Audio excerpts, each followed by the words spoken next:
also been involved at multiple education and training levels in the Philippines alongside international institutions such as the British Council. Dr. Cecilia has also authored and co-authored multiple basic and tertiary education books. Her research interests include multilingualism and multilingual education, translingual practices, teacher training, materials development, assessment, and evaluation. She has a PhD in education, majoring in language education from the University of Philippines, Diliman, and Master of Arts in English Language and Literature Teaching from Ateneo de Manila University. She has authored several books in areas of multilingualism and multilingual education, teacher training and development, assessment and evaluation. Holding a position as national trainer and a training consultant for the Commission on Higher Education, CHED, and a master trainer for the British Council in Manila. Without further ado, I would like to invite our second featured speaker to come on stage to deliver her talk. Dr. Cecilia, please welcome.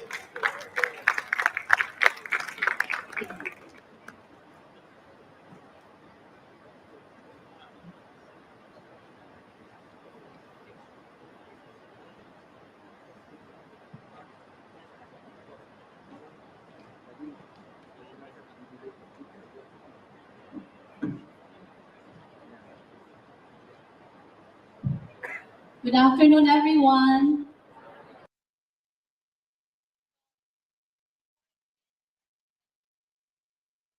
Director Anis Alicia for inviting me in today's plenary talk, and I'd also like to thank Dr. Aslan Khan for introducing me to Dr. Anis. So, thank you so much for being here. And before I begin my presentation this afternoon, I'd like to say that what you're going to see is actually based on my ongoing research project, also on my previous research projects, and my experience as a teacher, or educator, as Dr. Aslan mentioned earlier. My experience as an educator, a trainer, and also a researcher. So before I begin, I'd like us to put my talk in this context. Although the conference theme allows us to think of this in general, bridging the gap, exploring the new frontiers in education for the 21st century, I'm going to give my talk in relation to assessment and evaluation in Philippine classrooms. Okay? So before I talk about the assessment and practices, I'd like to show you how this will flow. So my presentation will begin with a brief background on what our context is in the Philippines, and then I'll move on to share with you our common practices before and after, or during and after the pandemic, and then some of the issues and challenges that we face as a multilingual community in the Philippines.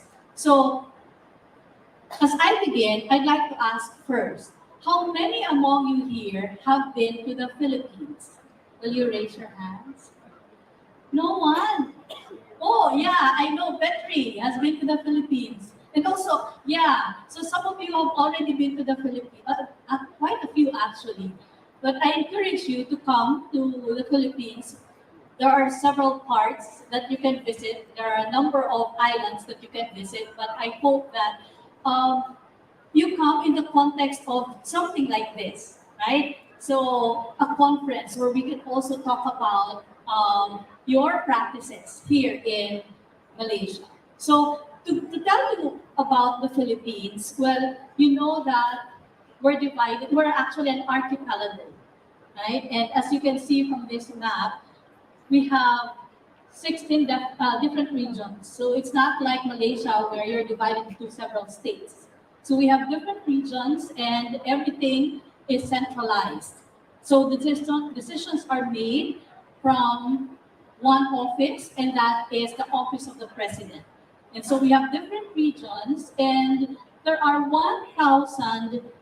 7,641 islands around the Philippines. And these islands form part of the three major islands, Luzon, Visayas, and Mindanao. Okay? Given that context, you imagine how diverse we are. And linguistically, the Philippines is diverse because we have about 187 languages in the Philippines. We're a small country, but we speak a number of languages. And not many people know all of these languages.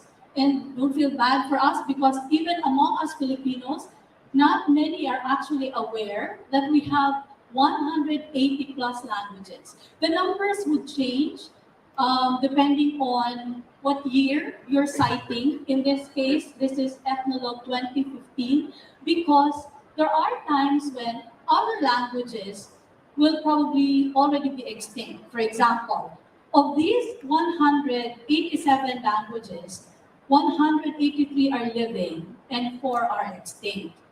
And of the living languages, 175 are indigenous, 8 are non-indigenous, 41 are institutional, 73 are developing, 45 are vigorous, 13 are in trouble, and 11 are dying, which is sad. Right? So that is the context where I'm going to come from when I give you examples later that have to do with assessment and evaluation. So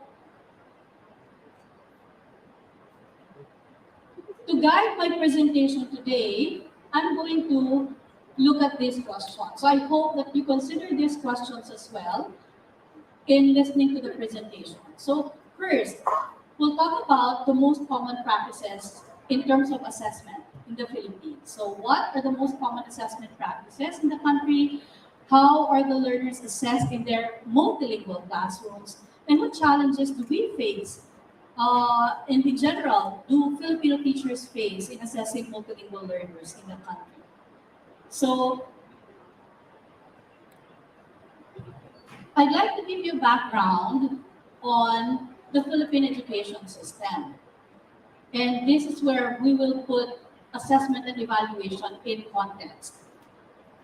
So basic education in the Philippines used to require only 6 years in primary school and 4 years in high school. And it followed the bilingual education policy, or BEP. You can imagine how difficult that would be, especially that you limit your students, your learners, to only 2 languages when they speak several other languages outside of the classroom. So because of that, we implemented the Republic Act 10533, which is the Enhanced Basic Education Act of 2013. This is where the government started to implement the K-12 curriculum. So we now have about 13 years in basic education, so that includes kinder all the way up to senior high school. And this is where also we implemented the mother tongue-based multilingual education program. Okay, and that will be the context of my examples for presentation later. So, in terms of assessment, the Department of Education, our ministry, because we call our department ministry. Okay, so we call your ministry department in our context. So our Department of Education in the implementation of the K-12 curriculum focused on K-POP. Okay, that is the acronym in terms of assessment. And that refers to knowledge, process, understanding, performance, and product. As we can see right on, we focus on performance and or product in terms of assessment. Okay, so outputs. So that's a very good information to keep in mind now as we move along. So In the old curriculum, rather than K-pop, teachers in general will just look at the different taxonomies. I think some of them were presented this morning in Dr. Aslam Khan's presentation. So I'm sure everybody knows these taxonomies. I'm not going to discuss them anymore. But just like you, in the Philippines, we would refer to these taxonomies in our assessment. So you have Bloom's and everybody else there. And the Department of Education decided to centralize everything and say that no matter what theoretical framework you're using, no matter what principles of assessment you're using, the assessment should be all about knowledge, assessing mastery, right, of certain content and skills, then understanding of concepts, process, and this is something that is very important that we put premium on in our educational system. This is something that actually Dr. Anis and the rest of my colleagues here were talking about earlier, how important it is for every classroom, every teacher to be aware that the process is actually as important as the product. And sometimes the process is even more important than the product. So that's what guides our principles as teachers. And then, of course, there is the product or performance. That's for the Department of Education, that's basic education. In the higher education, the tertiary level, Commission on Higher Education, you're going to see what was actually mentioned earlier also by Dr. Aslam Khan in relation to OBE. If you remember, outcomes-based education. So here, we understand assessment such as this one. It involves one or more processes that identify, collect, analyze, and report data that can be used to evaluate achievement of learning outcomes. So it's outcomes-based. It is easy to think that because of the name, you will think that the outcome or the product is more important. But no, in the classrooms as well, we emphasize the need to focus on the skills learned, the set of skills learned, the competencies learned during the process. Okay, so that's for the Commission on Higher Education. So as you can see, there's really there's consistency between what we're doing in the Department of Education, basic education, and the higher ed because of that. So we focus on process in relation to the product. Okay? So because of that, assessment has to do with it is the process by which we look at assessment of learning, assessment as learning, and assessment for learning. Okay, so these are the three areas that the OBE would emphasize in relation to assessment. And that's what we also see in our own context, in our own classroom. So I'm not going to read that anymore. I'm sure that you already have an idea. But in terms of all of these that I mentioned, you see how their assessments in the context of both formative and then also summative. And we know that formative assessment provides a more authentic nature of student learning because it is a combination of what we do, what the students know, and monitoring their progress. So you're going to see how some of the examples that I'm going to show you earlier will actually be more examples of formative. And then we'll ask some questions about what happens in terms of summative. Because summative, as we all know, is given when students have mastered the lesson to determine the learner's achievement on a unit or course. So the K-pop and the learning outcomes in relation to OBE are there to use for teachers to use in doing their formative assessments and summative assessments. Let's go back now to the first question that I asked. So, what are the most common assessment practices in the Philippines? you may probably see very similar methods or approaches because I'm sure that we're all probably reading the same books and going to the same websites, and probably our school administrators have met at one point in the past to talk about common practices similar to what is happening today.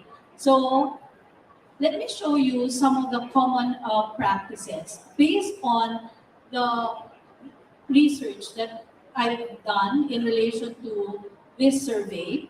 And the instrument that I used is actually adapted from Gonzalez. So these are some of the practices, common practices that teachers used before the pandemic. There. Are they always almost the same with the kind of practices that approaches that you do in your classroom? So in the class, we have multiple choice activities. Of course, we know that multiple choice activities are associated with paper and pen assessments.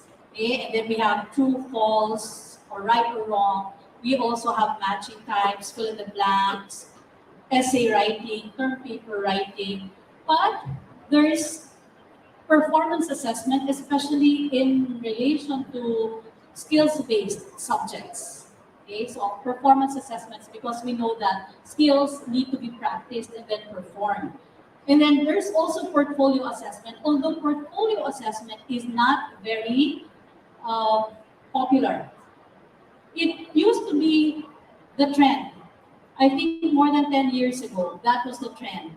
But I think it stopped being a trend because, again, to those of you who may have tried doing portfolio assessment, you probably realize how difficult it is to monitor and check, right? It could be ideal in making sure that we have a record or a document of what the students have done from the beginning of the term all the way until the end. But it's very challenging to keep track of every individual, especially that in the case of the Philippines, as already mentioned earlier, the class size in public schools is really problematic. On the average, we have 60 to 80 students per class. So that's really a lot. So portfolio assessment, it may be good, but it may not be practical for our teachers in the Philippines. Then we also do graded recitation, observations, class presentations, and assignments. I'd like to think that in doing some of this, the teachers would really focus on the process. Okay? Because in terms of, for example, observations, observing students on how they go about the process of learning something, okay, that's very common in our classrooms, the class presentations. The same thing is actually what you're going to see in terms of this survey that I made in relation to common practices during and after the pandemic. So you're going to see the same. But in addition to this, I'm not going to explain each anymore. In addition to this, there were teachers who mentioned the following. And I think some of these are also familiar applications to you. So, and some of this I saw in the chart that was shown earlier by Dr. Khan. So they use Google Forms, quizzes, Kahoot, Mentimeter, word wall, quizzes via elements. The teacher did not explain what kind of elements that is, but we all know that during the pandemic, we were forced to shift to online learning. So certain institutions had to establish the learning management system that they would use, the platform that they would use in place of the classroom, the regular physical classroom. So those are some of the applications or online tools that were used to add to the list of common practices that the teachers would actually adapt in doing their assessment and evaluation in the classrooms. So There's another one there. That's Tesmos. I'm not sure if you're familiar with that. There's a teacher who actually used that. Okay, so given that we all now see the bigger picture, the different practices, common practices that our teachers in the Philippines adapt in terms of assessment and evaluation, let us now go to the second question. How are learners assessed in their multilingual classrooms? So why am I emphasizing this? I'm sure you heard from the introduction that my field really is English language teaching. But I always say that I'm a language teacher first before I'm an English teacher. So as a language teacher, I'm aware that my students have other languages. They speak other languages. And so I only teach English as a tool. And it is a tool that they need to be competitive in the global market, in the global community. But I do not teach English. I'm not an English teacher because I see English as the most important language in the world, because it is not. And linguistically speaking, we all know that all languages are equal. Okay? So it is important in assessment or in the process of assessing learning to see what kind of students we have. So in this case, I'd like to give uh, a little discussion on how unique our context is in the Philippines. So as you've seen, we had the traditional performance-based and portfolio assessment. Traditional means the paper and pen assessment. And then we also had online tools and performances for assessment. But the question is this: are these assessment methods sufficient, especially in the formative stage? Is this sufficient? Is this appropriate? Is this even responsive? So to answer that, let's take a look at some of the issues and um, challenges that we face, okay, in the context of these multilingual settings. So there could be a lot of answers to the question that I asked, but with my limited time for this talk, I will share an answer that's relevant to my interest and my advocacy as an educator, a trainer, and researcher. And that is the use of local languages in teaching English and other subjects in multilingual settings. So, as a multilingual community, we need to be more judicious in our use of the local languages to ensure concept understanding. Because research tells us, including the research that I did, that among bilingual and multilingual teachers and learners, teachers really use the local languages even if you tell them not to. Because naturally, you shift to a language that's familiar to you and your students so that they will understand you. Okay? So, given that, it's always been suggested that translanguaging can actually be used as a pedagogical tool, not only in teaching English, but in teaching other subjects like math, science, and other subjects that are taught in a language of instruction that is not familiar with the students.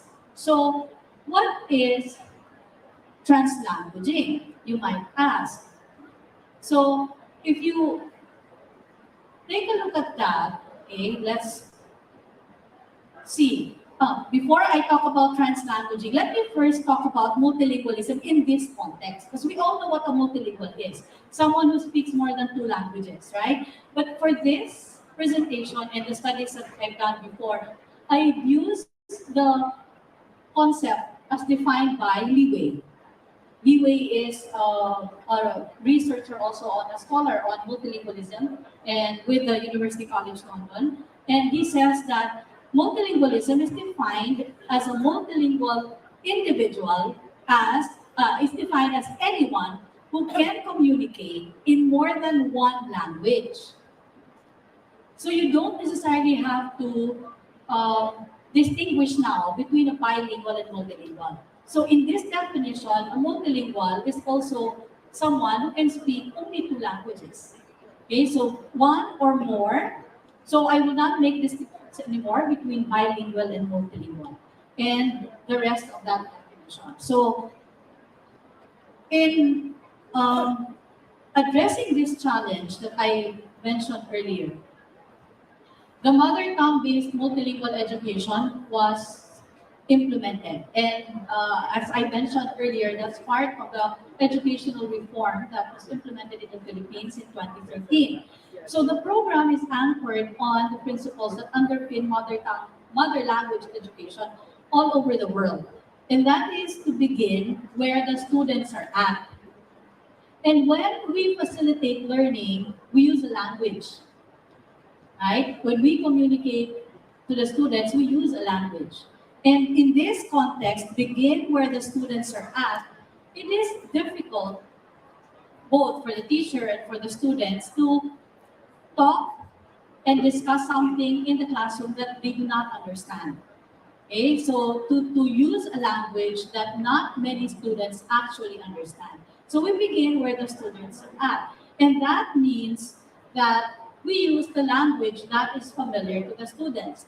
This is not to say that, for example, in teaching English and using the local languages in teaching English, it is not to say that you're going to use, in our context, you're going to use Tagalog the whole time in teaching English. You're going to use math, or you're going to teach math and use Tagalog, your local language, the whole time. You only use the local language whenever necessary. That is why in one of the points that I mentioned earlier, I said it has to be judicious. It has to be deliberate. So when the teacher shifts to the local language, it is because there is a purpose. So you still teach English in English. You still teach math, for example, in our case, or in your case, you still teach math in English. But if there is a need to shift to a local language, because that's the only way that the students will understand, then we make room for that. Okay, that's what we mean by that when we say begin where the students are at. Okay, so we begin with something that is familiar to the students. Okay, so if we look at that, we have to see how translanguaging works. Okay, so translanguaging can be used as a pedagogical tool.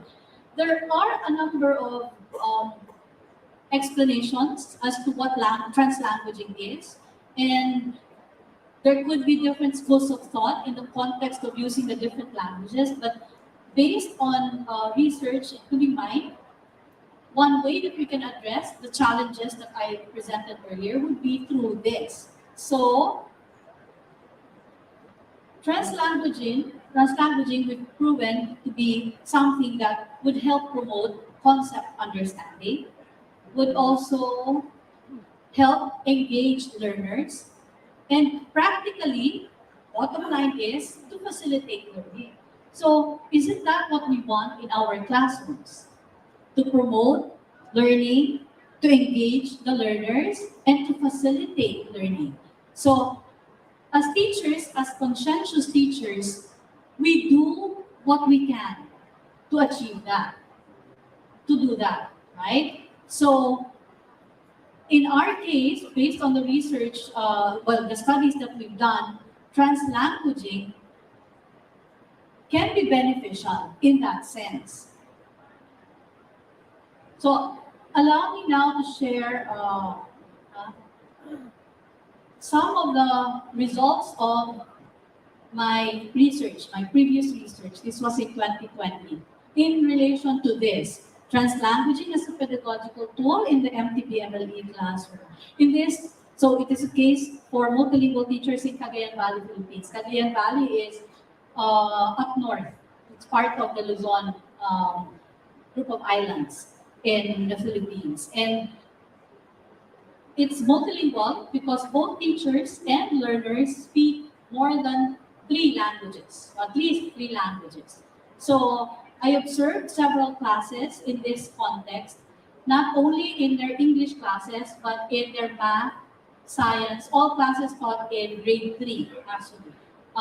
Social studies and what else? Math, science, and even Filipino. Because at that time, Filipino was taught as a subject.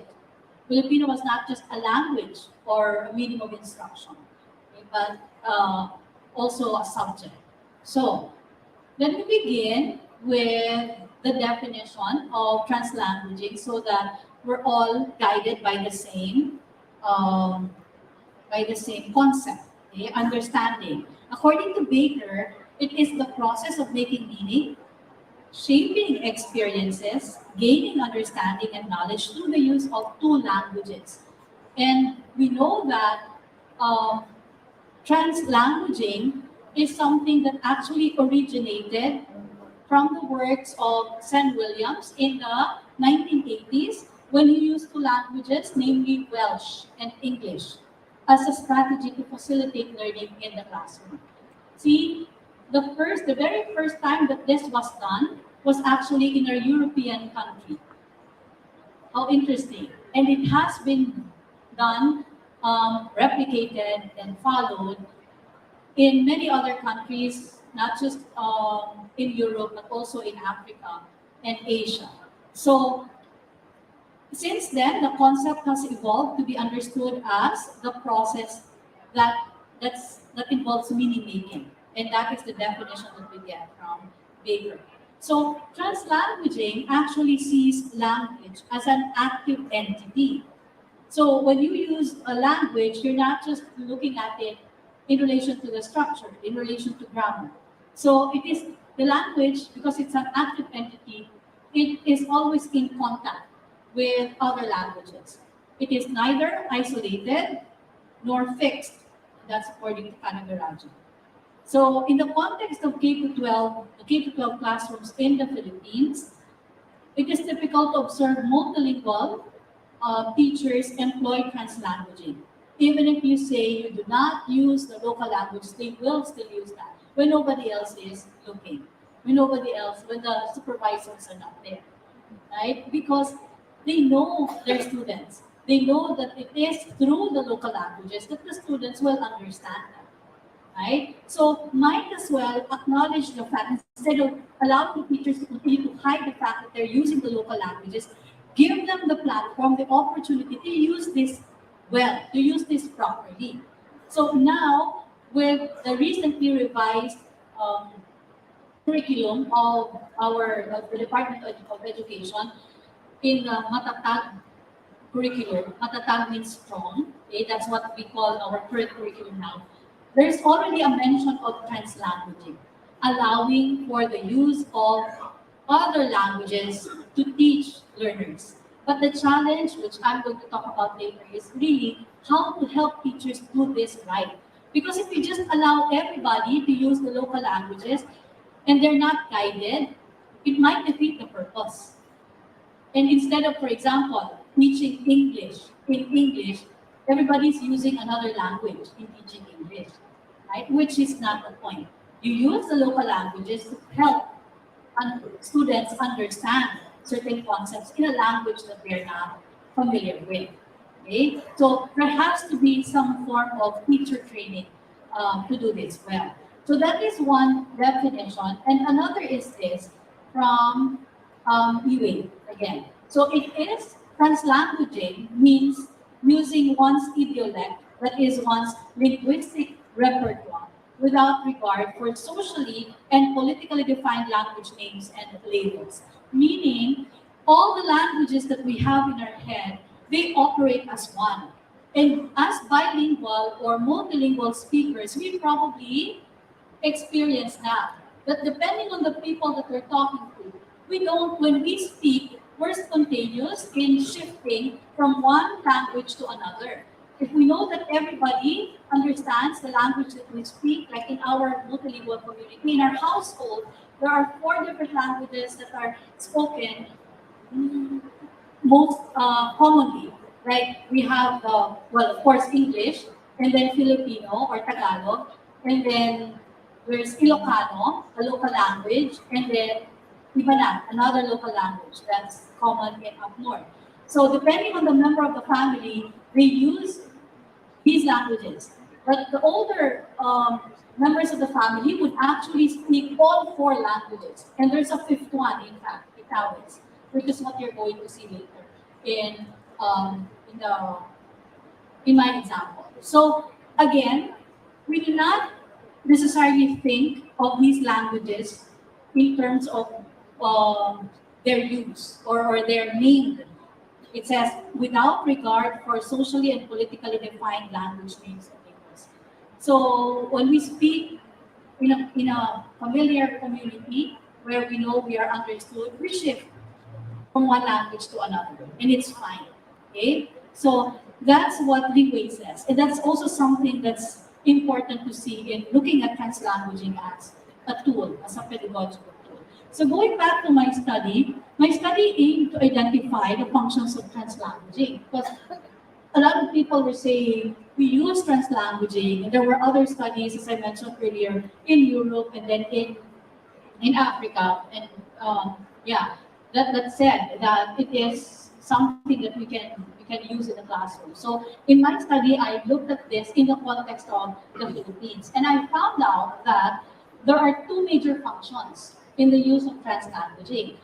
As I mentioned earlier, first is to promote learner engagement, and two is to ensure concept understanding.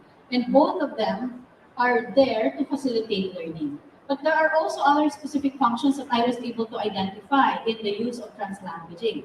So to activate their schema, the student schema, to clarify, emphasize, scaffold, familiarize, to affirm, and or to correct students. So I'd like us to look at this example. So notice that you see different colors, right? So here is an example from an actual classroom interaction that I observed. So in the interest of time, I can only give a few examples. And in this example, we see that the exchanges are in different languages. Tagalog words are in black. English words are in orange. Ibanag, that's a local language, in blue. Itawis or Itawid in red. Okay? So the first example shows us how translanguaging helps with the schema activation of the students. I'm not going to read it anymore, unlike when I do give this example in the Philippines. Some people would understand. But in your case, the local languages are really not familiar. But you'll see the translations there. So this is a grade 3 science class where the students do not understand many of the concepts. But again, you have river is, so the student does not, the teacher talks about a river. And then one student asks, ma'am, what is a river? Because in the student apparently is not familiar with the word river in English. And so this one student asked, and then he says, ma'am, dun sa Kayan, ma'am, dun, Kayan is their local language. And so the teacher says, yes, it is the one. So in this case, we see how the use of the local language is helpful in clarifying the idea.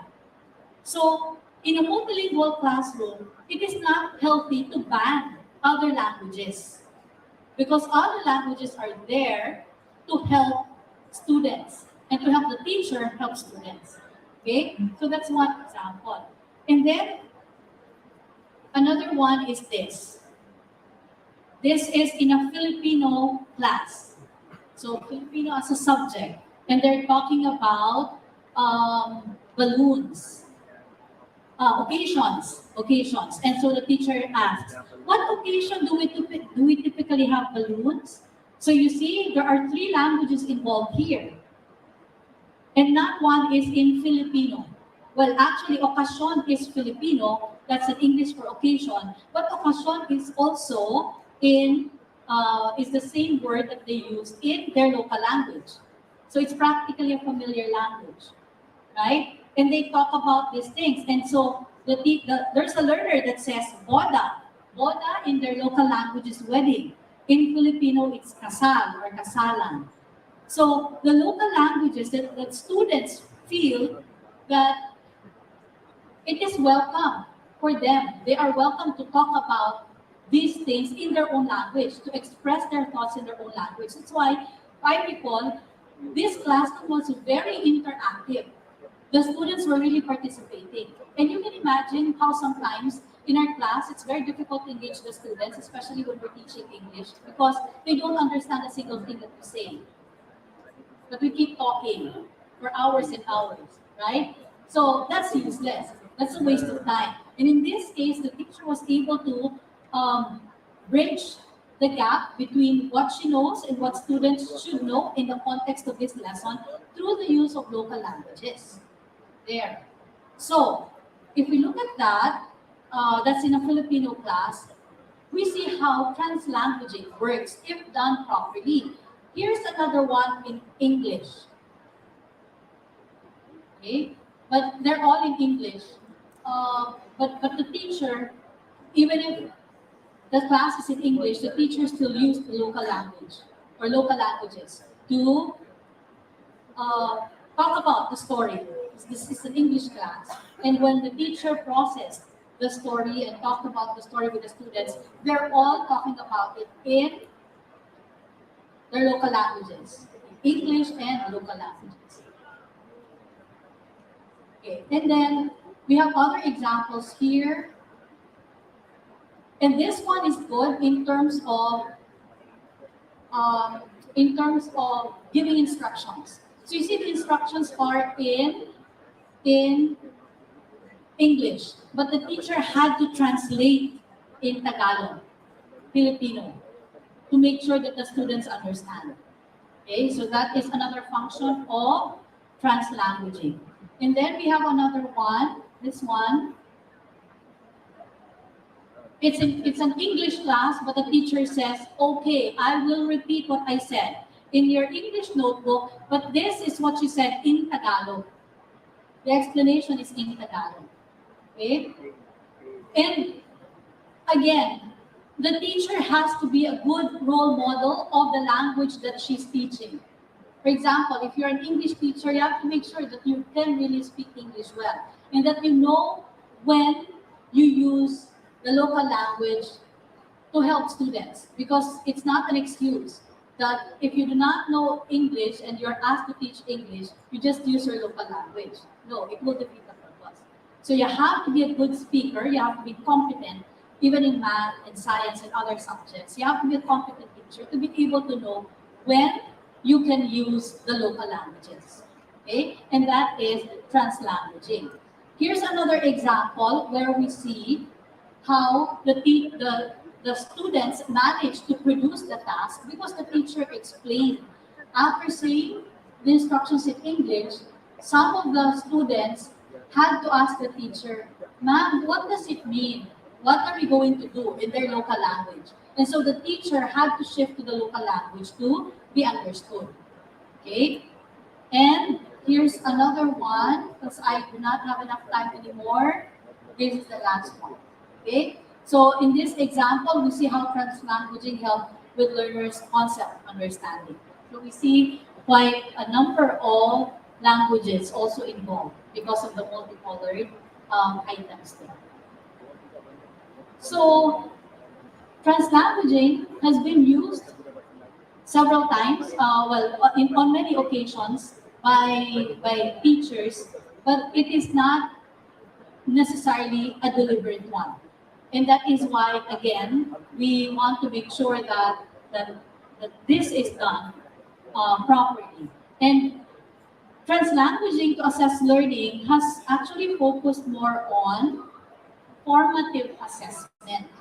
Okay, so in the process of helping students learn, we engage and we employ translanguaging. But it is not yet the case for summative assessment.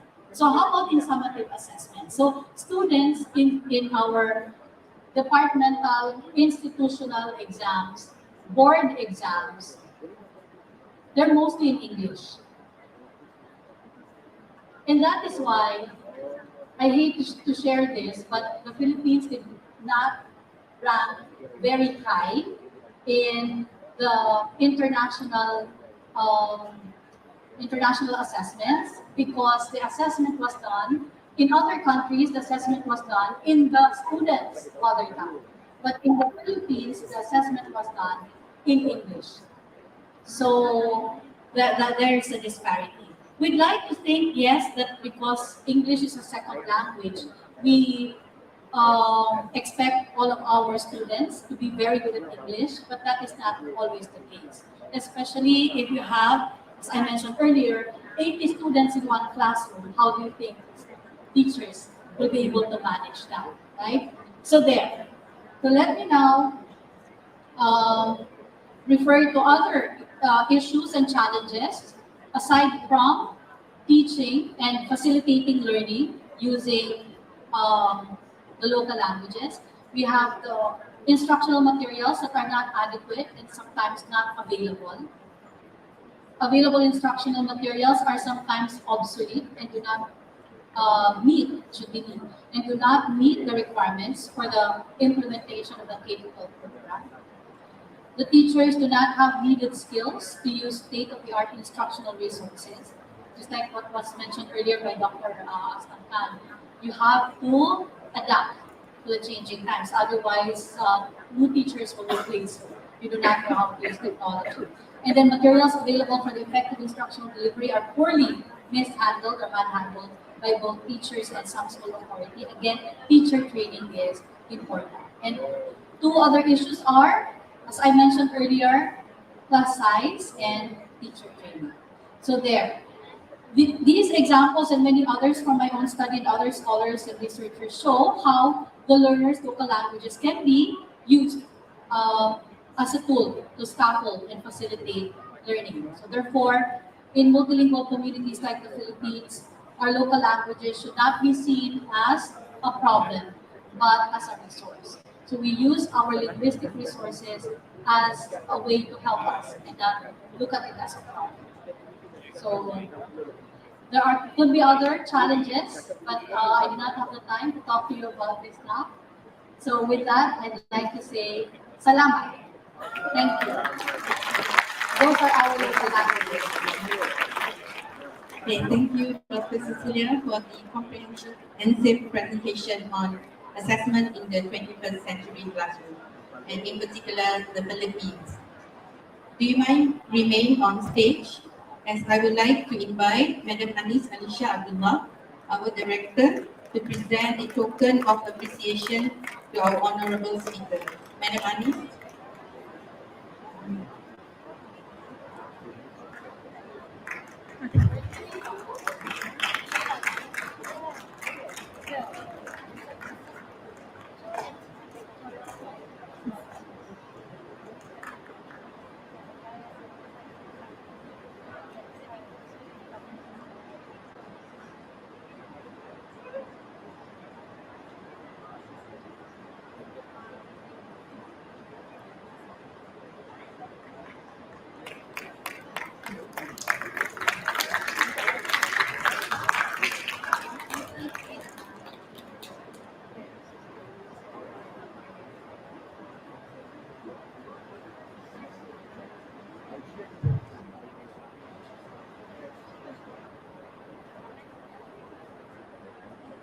Thank you, Madam Anis and our speaker.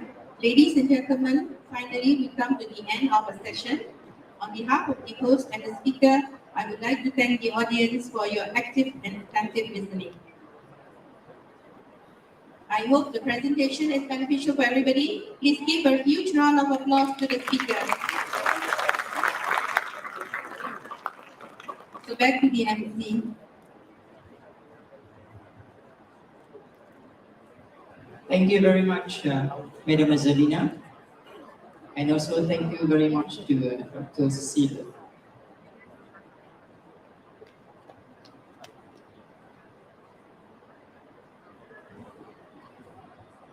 Ladies and gentlemen, moving on to our next session, I would like to invite our next chairperson, Madam Sohana Binti Sarkawi, to conduct our session for this afternoon. I hand over to you, Madam Suhana.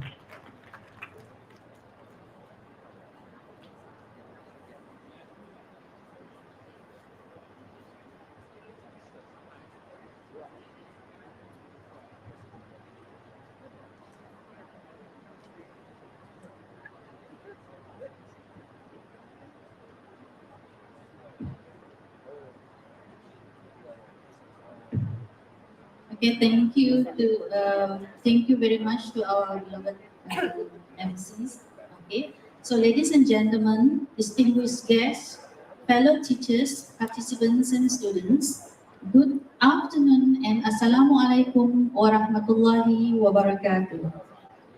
Thank you for your support and presence at this event, and your passion is very appreciated.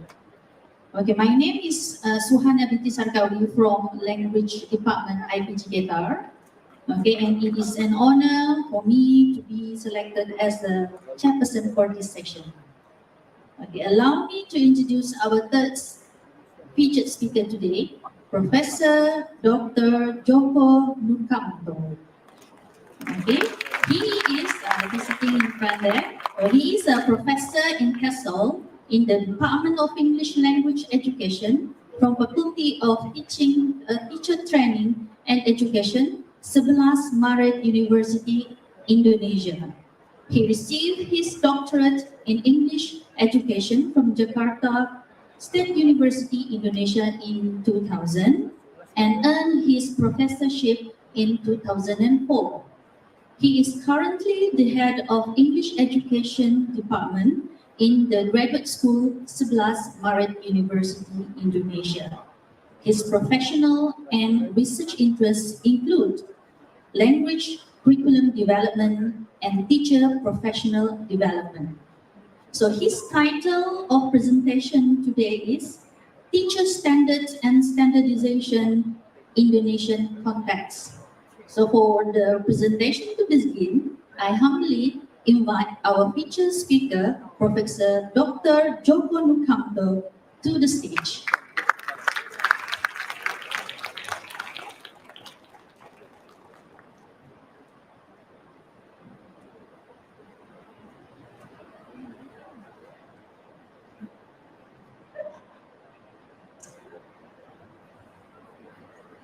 The stage is yours. Thank you.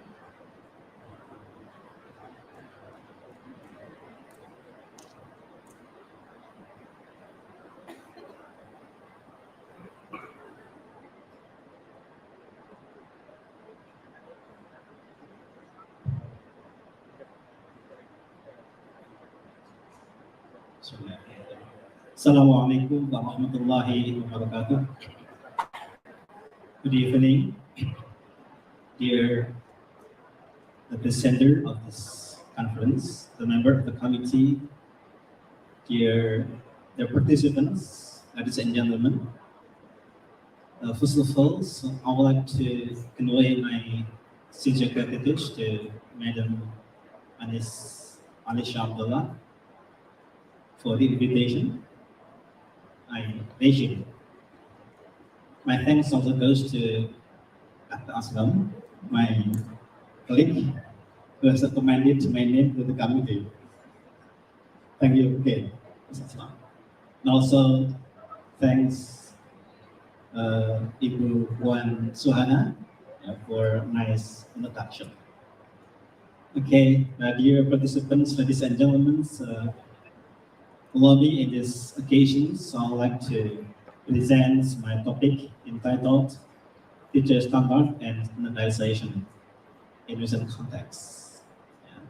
It is not research-based, but it is a review of Indonesian regulations on teacher standard and standardization and its impact on the teacher's quality. Okay.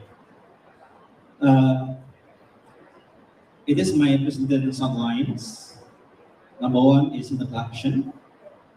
Number two, policy development, which consists of 3 topics: the status of teachers as professional in Indonesia, teachers' competency standard, standardization of teacher competencies, which is elaborated on three subtopics: initial teacher education, induction program, and the last is continuous teacher professional development program. After reviewing the regulations, I would like to review the impact of standardization on teacher competencies based on the available data, based on research and secondary data. And the last is conclusion and future direction. Okay, number one is introduction. First, I would like to clarify what I mean by data standard and standardization. Yeah. In a broad sense, standard refers to a set of criteria established by an authoritative entity to assess and to quantify various attributes, such as quantity, weight, value, and quality. In this context, the authority is the Indonesian government to establish the teacher standard. So with this concept in mind, I define teacher standard as the essential competencies teachers should possess to demonstrate their responsibility effectively. And then standardization means that the effort made by the Indonesian government to standardize teachers so that they can exhibit their performance effectively and efficiently. For example, it is based on the research conducted in the United States from 1970s to 1990s. There were some effective characteristics, the characteristics of effective teachers. For example, clarity in teaching and administrative routine. High curriculum coverage for learning. Organized lesson maximizes students' attention. Transform the curriculum content. High level and quality of questioning, effective time, and appropriate feedback. These are the effective characteristics based on the research in the United States from 1970s to 1990s. Let me clarify. Let me explain just number one. What is the not clarity in teaching?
students' learning.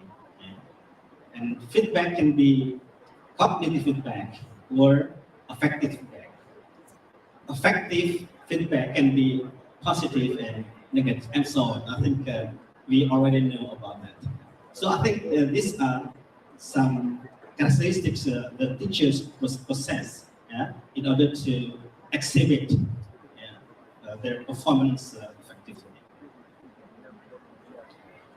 Okay, in Indonesia, I think this is the diagram showing the system of learning and teaching.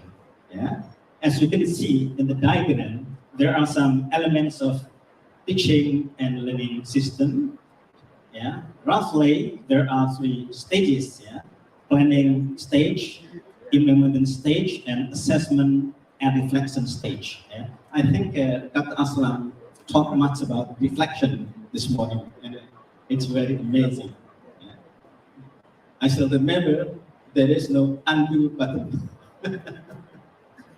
Right. And one of the elements of the system is teacher. Yeah.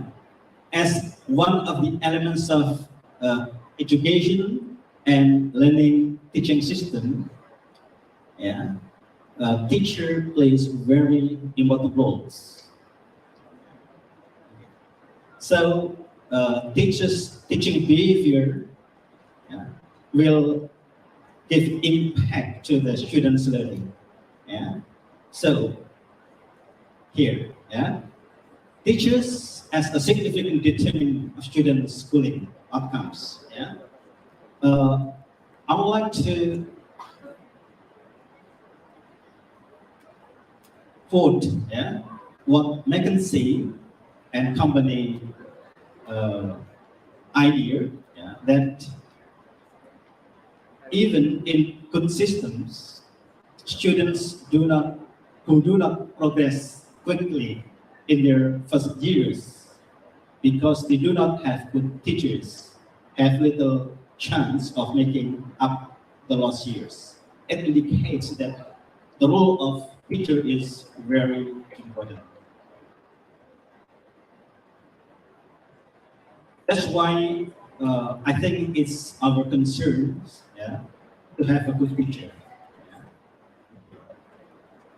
According to law number 20, 2003, in Indonesia, teachers as professional. The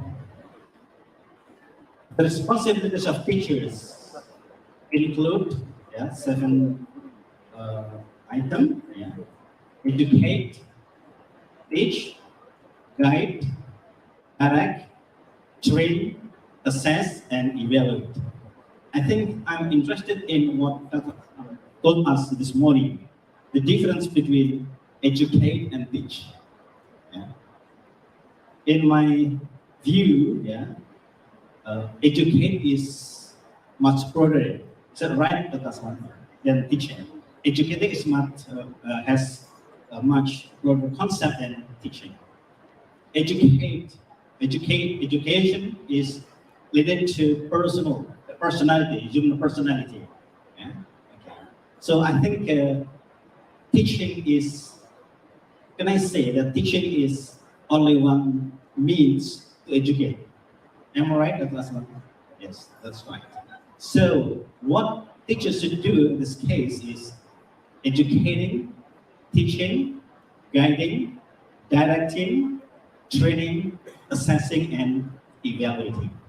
I think we can debate or we can discuss the difference between assessing and evaluating, because in the common use, assessment is used only in the classroom. Am I right? That is, and evaluate is used to assess much broader context, including the context beyond the classroom. You can evaluate the quality of the teacher. You can evaluate the quality of leadership. But usually assessment is used only for learning, learning process or learning result in the classroom. So I think from this we know that teacher has very important responsibility. And from this, we understand that why the government should standardize the teachers. Okay, in Indonesia, educators, what we call the professionalism, yeah, is indicated by educator certificate. Yeah, it is the example of educator certificate indicating, yeah, the professionalism of the certificate holder.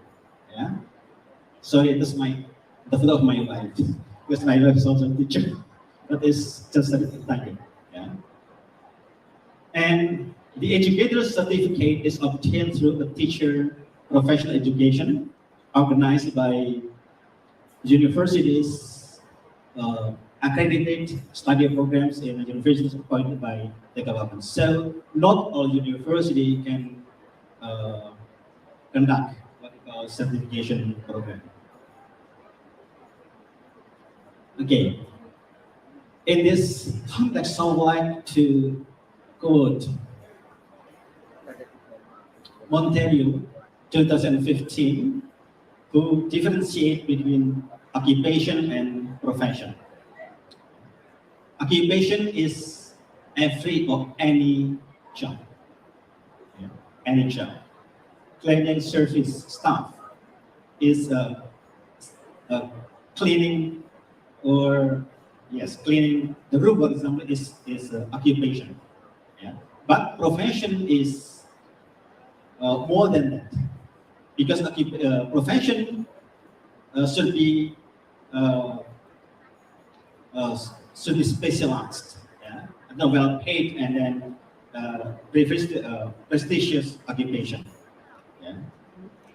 For example, in this slide, yeah, doctor is a profession because anyone who does not take special education on doctor can be a doctor.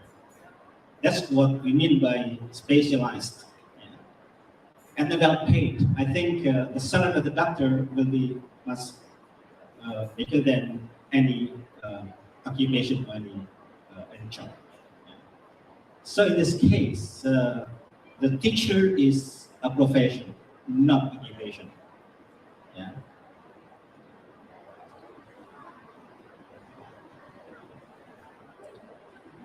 But the question is it true that a teacher is a profession? I think we can discuss this because probably the positions of teacher is different from country to country. Yeah. Probably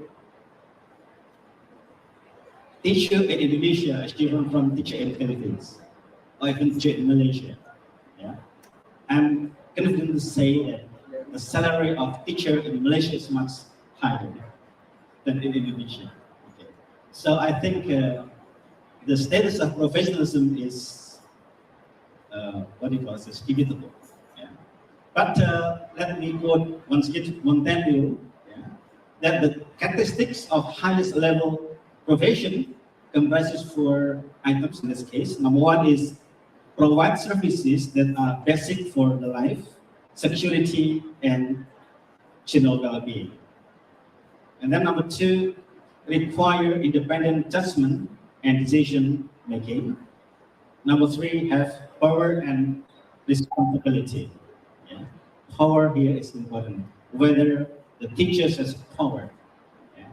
And then the last is having rewarding, attractive, and selective professional and social status. In Indonesia, teachers has a good status. Yeah. I don't know in Philippines, Vietnam, or Malaysia, but in Indonesia, yeah, to be a teacher is prestigious. Okay. Now, I would like to talk about teacher standard. Yeah. To be teacher, someone should meet four standards. Yeah. Number one, teachers should have academic qualification. Number two, should perform certain competencies. and then have educator certificate, and the last is physically and mentally good. Yeah. I would like to elaborate one by one. This academic qualification and certification.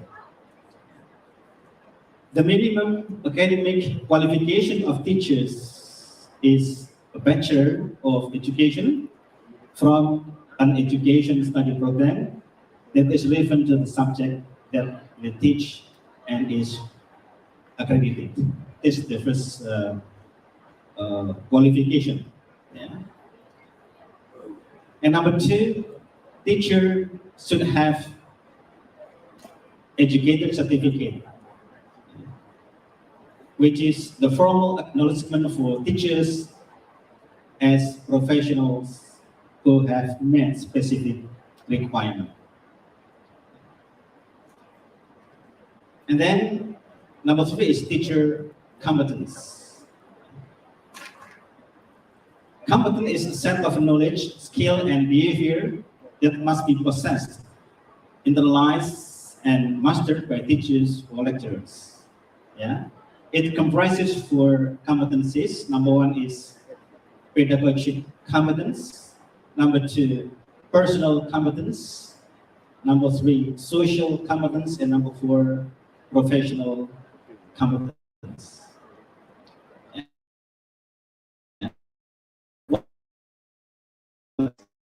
Competence refers to the ability in the classroom. I think it covers many teaching as opening the lesson, conducting main activities, and closing the lesson. Besides, it also includes how teachers behave in the classroom, such as how teachers respond to the students' idea, how to organize learning in a way that promoting the student engagement in the classroom, and so on. It is pedagogical competence. Number two is personal competence. Yeah, it is individual ability that reflects a consistent, stable, mature, wise, and authoritative personality that serve as a role model for the students. So the teacher does not provide the information about how to behave appropriately, but the teacher should become the role model for the students. This personal competence. The next is professional competence. This refers to the ability to master the subject matter they teach. So mathematics teachers should master mathematics. English teachers should master English. Yeah. Indonesian teachers should master Indonesian language and so on. Yeah. Unfortunately, in my country, English is as a foreign language. And it's different from Malaysia, for example, which is a second language. So English in my country is problematic, not only for the students, but also for the teacher. Yeah. And the last is social competence, which is ability of teachers to communicate and interact effectively and efficiently with the students, the parents of the students, the colleagues, the headmaster, and even the society. I think communication ability is very important because in social context, we have to interact with some parties. Yeah? So I think we have to manage our attitude or the behavior, and even we have to manage what we want to say in order to communicate, in order to to communicate our idea effectively. Okay. In this context, the Indonesian teacher standards are in line with Brown's teacher competencies, which also comprises four broad items. Number one is technical knowledge, pedagogical knowledge, interpersonal knowledge, and personal qualities. Actually, there are some sub-competencies, purposes, but in this limited time, so I would like to uh, identify or to mention only three for each broad categories. Technical knowledge comprises some competencies such as knowing the linguistic system of English. Number two, mastering essential learning and teaching principle. Number three, having fluent competence in the four English language skills. In this, I think technical knowledge is the same as professional competence is in my context. And then pedagogical knowledge consists of some items like having informed approaches to language teaching, designing and enacting lesson plans, applying applicable principles of classroom management, and so on. It is the same as my context, pedagogical competence. And number three, interpersonal knowledge, which is the same as social competence, which comprises recognizing cultural differences and respecting students' tradition, then respecting students' opinion and abilities, and patiently teaching weaker students. And the last, personal qualities, is the same as personal competence, which includes being well organized, reliable, and showing eagerness to meet commitment. And then being adaptable to problems. And then the last is reflecting on one's teaching practice regularly and learning from it. So I think Brown's teacher competencies are the same as teacher standard in Indonesia. Okay. Now, we come to the next topic, standardization of teacher competencies. There are three stages of standardization of teacher competency in Indonesia. Number one is initial teacher education. Number two, teacher induction. And number three is continuous professional development. What is meant by initial teacher education? Teachers in Indonesia enter teaching through an undergraduate education program plus a teacher professional education program. Teacher undergraduate education program is a 4-year academic education program after 3 years of education in high school, organized by accredited educational institution. That's why I said that in earlier explanation, the minimum academic qualification of teacher is bachelor, of those leaving undergraduate program. And then teacher professional or certificate education programs is 1-year education programs that undergraduate leavers should take after completing a Bachelor of Education program to obtain an educator certificate. In my country, Indonesia, undergraduate education program has the students should take at least 144 credit course. At least 144. Some universities have more than that. I don't know in Tun Abdul Razak intuition. Yeah. And professional education program has 36 credit course. Yeah. It consists of the semester. Yeah.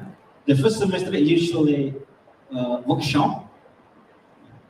There is no lecture, but workshop talking about how to make lesson plan, how to make learning module, and so on. And the second semester is teaching practice in the school. So 1 year, yeah, 1 year. So after that, there is examination. Those who pass the examination will receive an educator certificate. This is number one. And then number two, induction programs. Yeah. Those who are officially a teacher would not directly take responsibility as a teacher because they have to participate in induction program. It is a kind of sport given by the schools to novice teacher in their first 2 years to help them learn, especially pedagogical skills and professional skills. It is usually given by senior teacher or even the headmaster.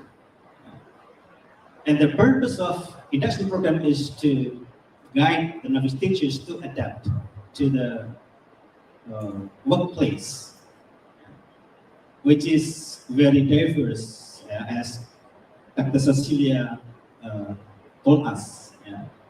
Indonesia is a very has many islands. Dr. Aslam even remember that there are around 17,000 islands, including the big island and small islands.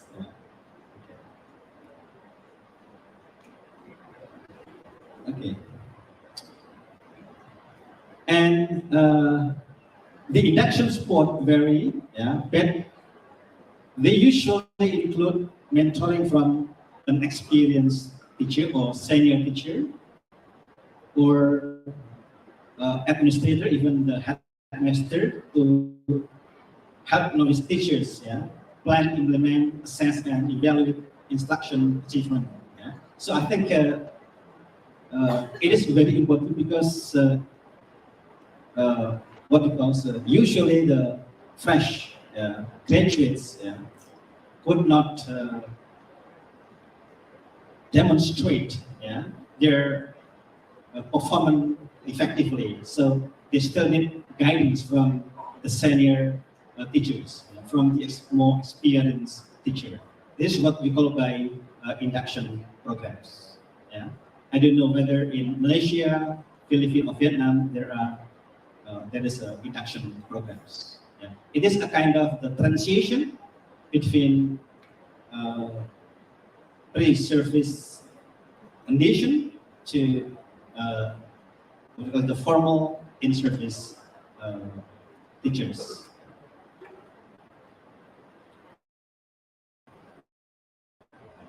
The last is continuous teacher professional development programs.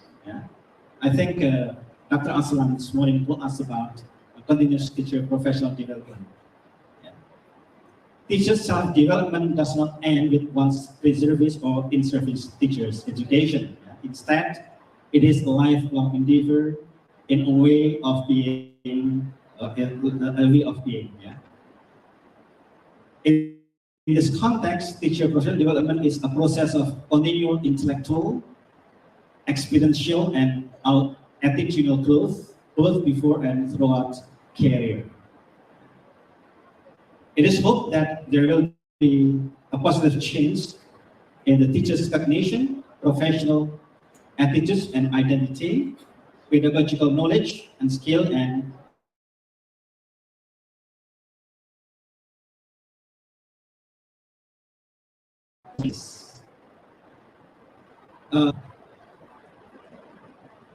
so why we need to keep learning and practicing, why we need to develop professionally. Yeah. I think we agree that teachers will teach in a given context which is unpredictable. Yeah? Because we do not know where we are going to teach. Yeah? In Indonesia, for example, yeah, I don't know where I teach. Maybe in Java Island, maybe in Sumatra Islands, maybe in Papua Islands. Yeah? And those islands have quite different characteristics. So we have to adapt, yeah, to the given context. Yeah? That's why we have to keep learning and practicing. And this is part of continuous professional development. Besides, there's a gap between what we have learned in our universities and what we encounter or we meet in the workplace.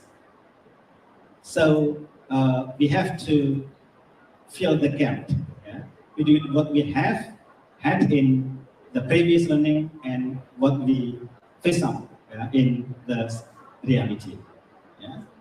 This is Indonesia, which is very diverse, yeah, like Philippines. Yeah. We have Sabang until Merauke. Yeah. I think Dr. Aslam knows well this country. Yeah. There are more or less 1,340 ethnic groups inhabiting more or less 13,000, not 17,000, as far as I know, 13 islands in Indonesia. Yeah. So you can imagine how diverse Indonesia is. Yeah. And each island, each society has special culture, yeah, competence, habit, and so on. Yeah. So teachers should be ready to be placed in any island. Yeah. And that's why we have to I think we have to adapt, yeah, our competence, yeah, to the given context. That's why we still need once again induction program and continuous development, professional development.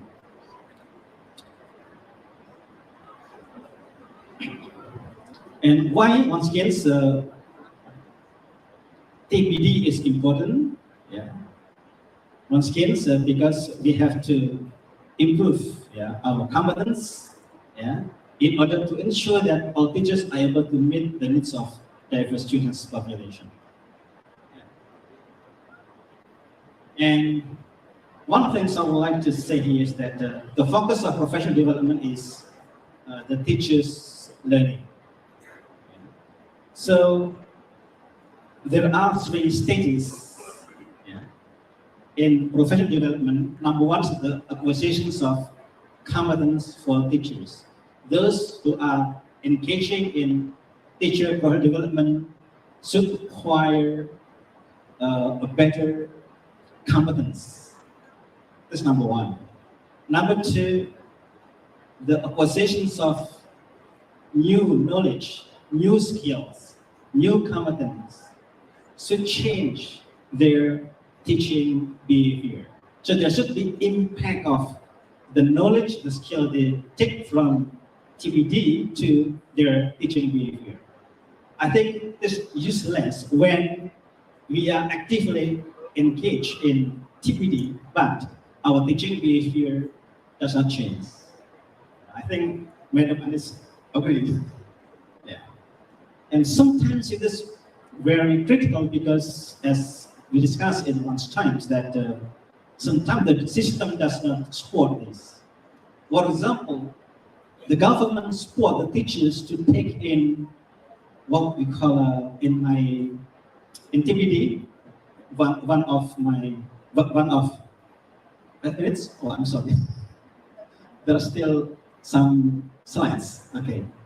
Once again, the teacher are encouraged to take part in TPD, but sometimes the headmaster does not allow them to to leave the schools. Yeah, the teachers should to take the activity after lesson hours, after 1 or 2 to p.m. Yeah, it's not fair. Yeah, okay. And the last is that teachers' teaching behaviors should give impact to the quality of students' learning, without which TPD is useless. So the ultimate goal of TPD should be students' learning quality. Yeah? In other words, teachers' participation in TPD should promote the students' learning quality. Okay.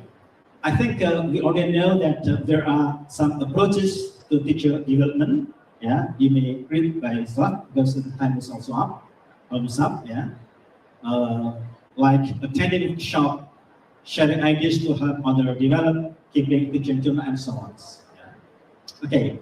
Now, the impact of standardization on teacher competencies. Yeah, let me quote some research finding and.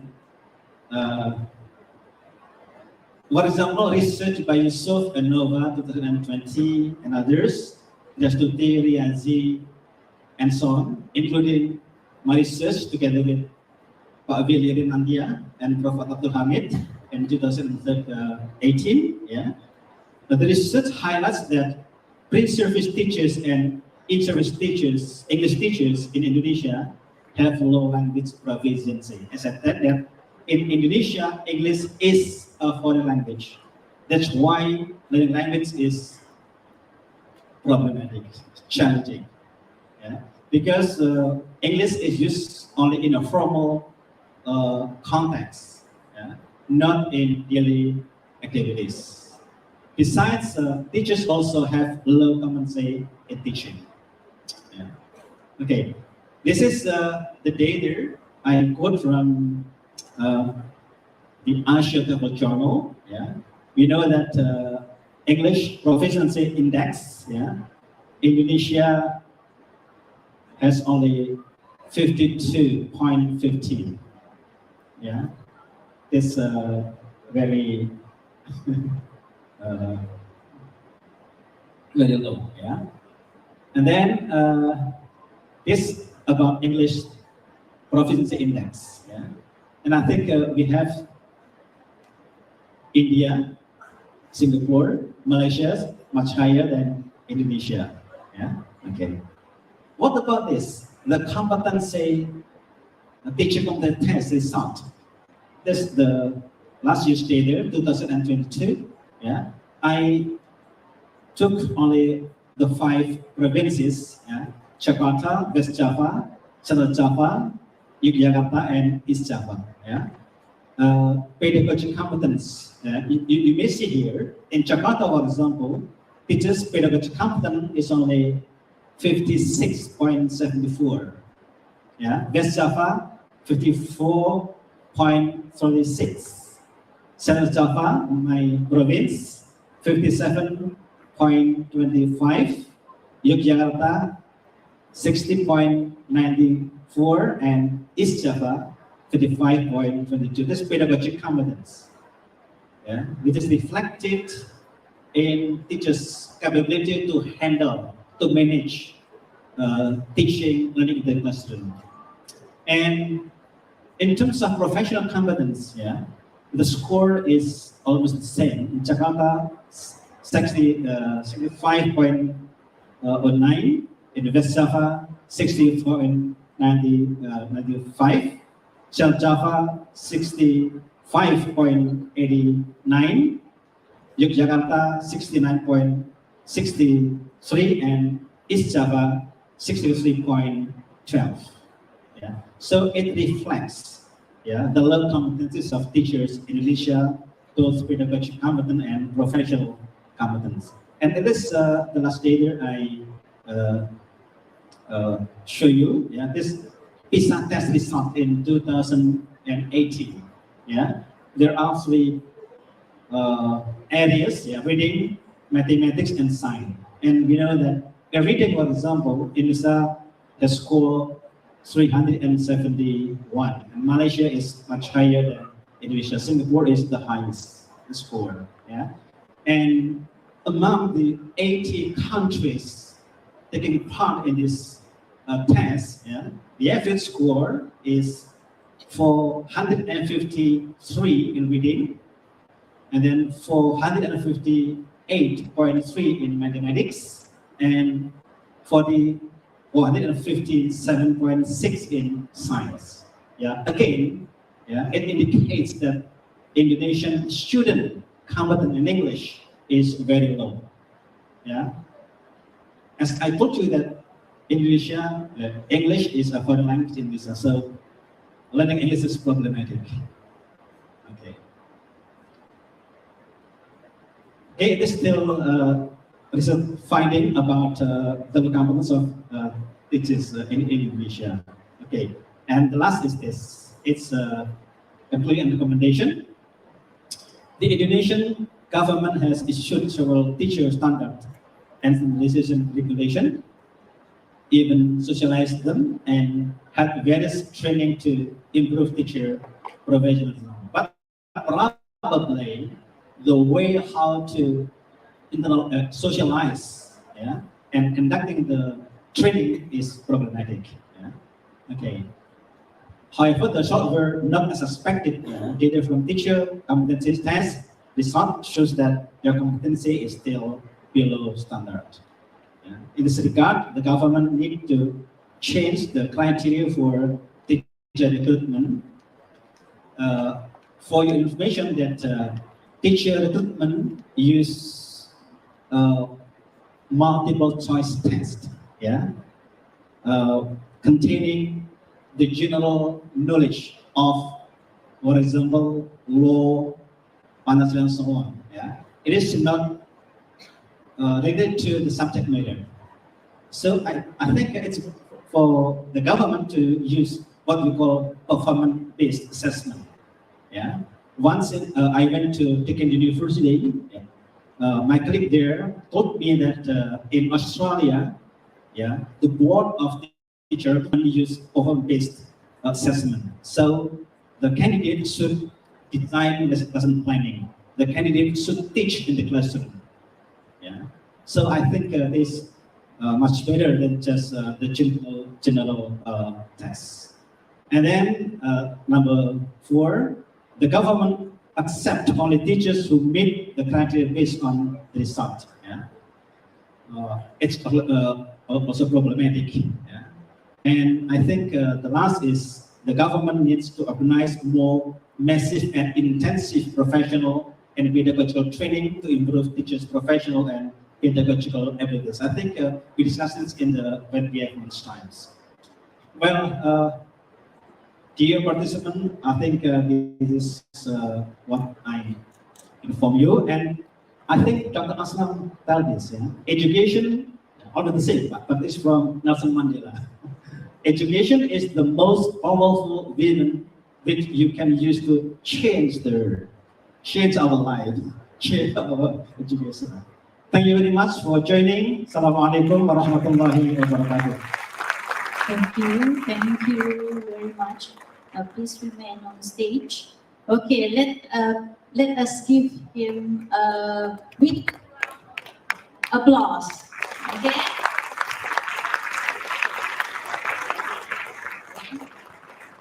Okay, I would like to invite our director, Puan Anis Alisha Abdullah, to the stage to present our token of appreciation to our honorable speaker today.